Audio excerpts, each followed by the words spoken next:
હવે જોઈએ સમાચાર વિગતવાર તો સુરતમાં ભારે વરસાદ અને સંભવિત આપત્તિજનક સ્થિતિને ધ્યાનમાં રાખીને આરોગ્ય રાજ્યમંત્રી પ્રફુલ્લ પાનસેરિયાએ સુરત ડિઝાસ્ટર મેનેજમેન્ટ ઓફિસની અચાનક મુલાકાત લીધી હતી। આ મુલાકાત દરમિયાન તેમણે ડિઝાસ્ટર કંટ્રોલ રૂમની કામગીરીનું નિરીક્ષણ કર્યું હતું અને સુરત જિલ્લા કલેક્ટર સાથે બેઠક યોજીને વિગતવાર ચર્ચા કરી હતી। સુરત શહેર અને સમગ્ર જિલ્લામાં જાહેર કરેલા રેડ એલર્ટ અંગે કલેક્ટર સાથે ઉચ્ચ સ્તરીય સમીક્ષા બેઠકે યોજીને સ્થિતિનો તાગ મેળવ્યો હતો। મંત્રીએ કોઈપણ આકસ્મિક પરિસ્થિતિને પહોંચી વળવા માટે તંત્રને પૂરતી તૈયારીઓ રાખવા તાકીદ કરી હતી અને તમામ જરૂરી સુરક્ષા એલર્ટ અંગે સંબંધિત અધિકારીઓને કડક સૂચનાઓ આપી હતી, જેથી નાગરિકોની સલામતી સુનિશ્ચિત કરી શકાય।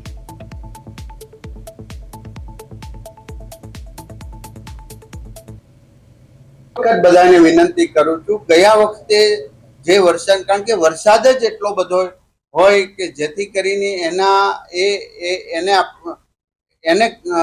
લોકો સુધી કંટ્રોલ થાય કે એ પ્રશાસનને પણ કંટ્રોલ થયા પહેલા એ વ્યક્તિ સેફ જગ્યાએ પહોંચે તો ચોક્કસ પ્રકારે એક પણ જાનહાની નહીં। કોઈ પણ ટુ વ્હીલ ગાડી, ફોર વ્હીલ ગાડી નાળા અથવા તો ગ્રામ્ય લેવલે પાણીની અંદર મહેરબાની કરીને અમે હાથ જોડીએ છીએ કે નહીં નાખતા, કારણ કે અગાઉના બનાવથી મેં પોતે જાતે કાર બહાર કાઢવા માટે સ્થળ પર હતો, તો આપણું જીવન શ્રેષ્ઠ છે। ઉતાવળ કરીને ઘરે પહોંચવું, હવે જ્યાં છો ત્યાં સેફ જગ્યાએ રહેવું એ બહુ જરૂરી છે। જ્યાં જ્યાં પાણી આવે છે, જ્યાં જ્યાં પાણી આવ્યું હતું એ જગ્યાએથી શિફ્ટિંગ કરીને પહેલા માળ અથવા તો આપણી સેફ જગ્યાએ રહેવું છે। કોઈ ડરવાની જરૂર નથી, ગભરાટ નહીં। આ કુદરતી આફત છે, તો એની સામે લડવા માટે આપણે તંત્ર પણ સજ્જ છે ને આપણે સૌ સાથે મળીને એક 24 કલાકનું દૂધ, શાકભાજી અને પાણી આપણા રીતના વ્યવસ્થા કરી જ લેવી જોઈએ, જેથી કરીને કશું જ ન થાય તો પણ આપણી આ વ્યવસ્થા હોય, જેથી કરીને 24 કલાક સુધી કંઈ વધુ વરસાદ હોય તો આપણે એમને રાખી શકીએ। Team collector, team commissioner, team police, team DDO અને અમારા બધા જ એમએલએ મિત્રો, બધા જ પોતપોતાની ઓફિસ અને કોર્પોરેટરશ્રીઓ, તાલુકા પંચાયત, જિલ્લા પંચાયતના સદસ્યશ્રીઓ પોતાના વિસ્તારની અંદર છે અને બધા જ સ્ટેન્ડ બાય। જે પ્રકારે ભારે વરસાદની આગાહી બાદ આરોગ્ય મંત્રી પ્રફુલ્લ પાનસેરિયા છે તે અહીં ડિઝાસ્ટર મેનેજમેન્ટ ખાતે આવ્યા છે અને જે રીતે